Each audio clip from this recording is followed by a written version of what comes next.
श्रीमद्भागवत में ये रास लीला के 5 अध्याय उसके 5 प्राण माने जाते हैं। भगवान श्री कृष्ण की परम अंतर लीला निज स्वरूपता गोपियों और हृदयनी शक्ति श्री राधा जी के साथ होने वाली भगवान की दिव्याति दिव्य क्रीड़ा इन अध्यायों में कही गई है। रास शब्द का मूल रस है और रस स्वयं भगवान श्री कृष्ण ही है। रसो वे सह, जिस दिव्य क्रीड़ा में एक ही रस अनेक रसों के रूप में होकर अनंत अनंत रस का समास्वादन करे। एक रस ही रस समूह के रूप में प्रकट होकर स्वयं ही आस्वादक लीला धाम और विभिन्न आलंबन एवं उद्दीपन के रूप में क्रीड़ा करे, उसका नाम रास है। भगवान की यह दिव्य लीला भगवान के दिव्य धाम में दिव्य रूप से निरंतर हुआ करती है। यह भगवान की विशेष कृपा से प्रेमी साधकों के हितार्थ कभी कभी अपने दिव्य धाम के साथ ही भूमंडल पर भी अवतीर्ण हुआ करती है। जिसको ले सके, जिसको देख सुन एवं गाकर तथा स्मरण चिंतन करके अधिकारी पुरुष रस स्वरूप भगवान की इस परम रसमय लीला का आनंद ले सके और स्वयं भी भगवान की लीला में सम्मिलित होकर अनेकों कृत्य कर सके। इस 5 अध्याय में वंशी ध्वनि गोपियों के अभिसार श्री कृष्ण के साथ उनकी बातचीत, रमन श्री राधा जी के साथ अंतर्धान, पुनः प्रकट्य गोपियों के द्वारा दिए हुए वासनासन पर विराजना, गोपियों के कूट प्रश्न का उत्तर, रास नृत्य, क्रीड़ा, जल केली और वन विहार का वर्णन है, जो मानवीय भाषा में होने पर भी वस्तुतः परम दिव्य है। समय के साथ ही मानव मस्तिष्क भी पलटता रहता है। कभी अंतर्दृष्टि की प्रधानता हो जाती है और कभी बहिर्दृष्टि की।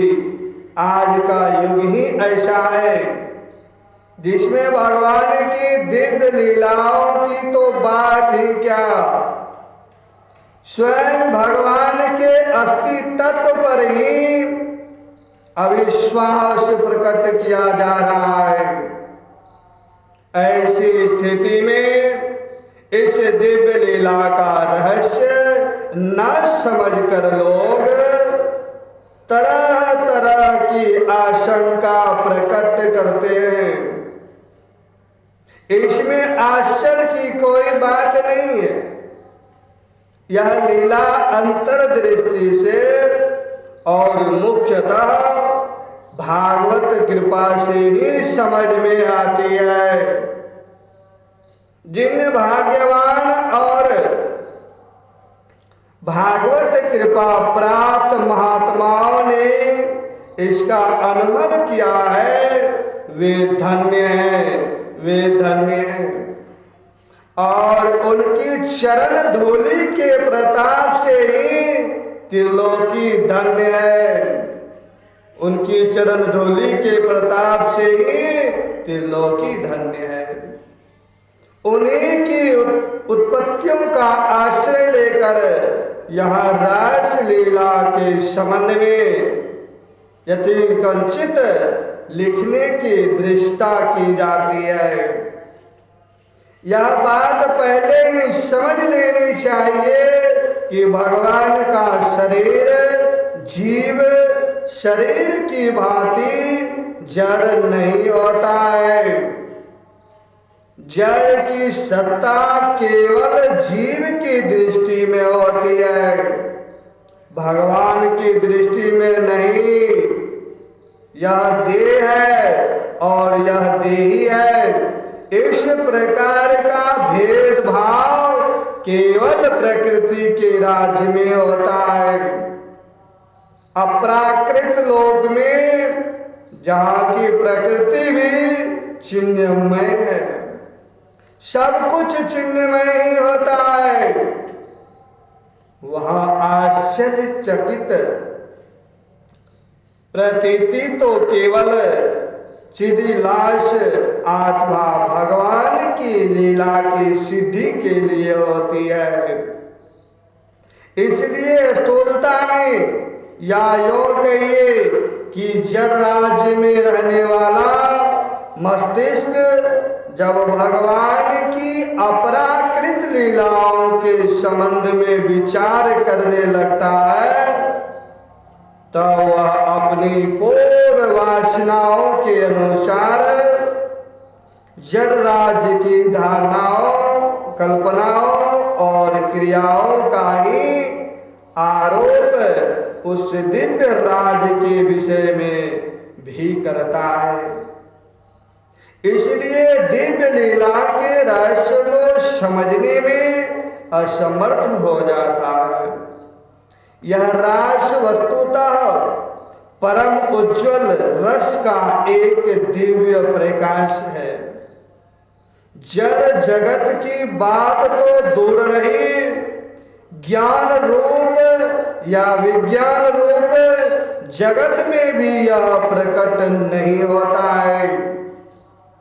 अधिक क्या, साक्षात चिन्हमय तत्व भी इस परम दिव्य उज्ज्वल रस का लेसा भास नहीं देखा जाता है। इस परम रस की स्फूर्ति तो परम भावमयी श्री कृष्ण प्रेम स्वरूपा गोपी जनों के मधुर हृदय में ही होती है। इस रास लीला के यथार्थ स्वरूप और परम माधुर्य का आस्वाद उन्हीं को मिलता है। दूसरे लोग तो इसकी कल्पना भी नहीं कर सकते। भगवान के समान ही गोपियां भी परम रसमयी और सच्चिदानंदमयी है।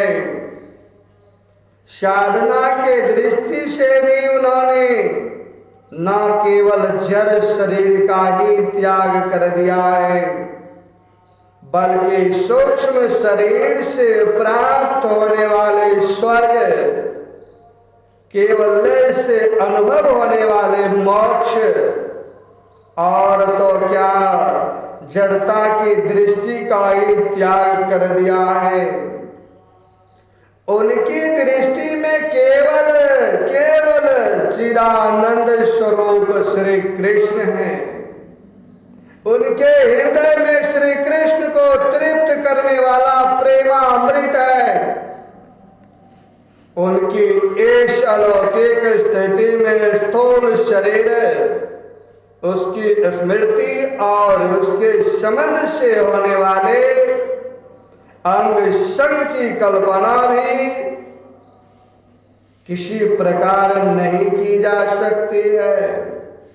ऐसी कल्पना तो केवल देहात्म बुद्धि से जकड़े हुए जीवों की ही होती है।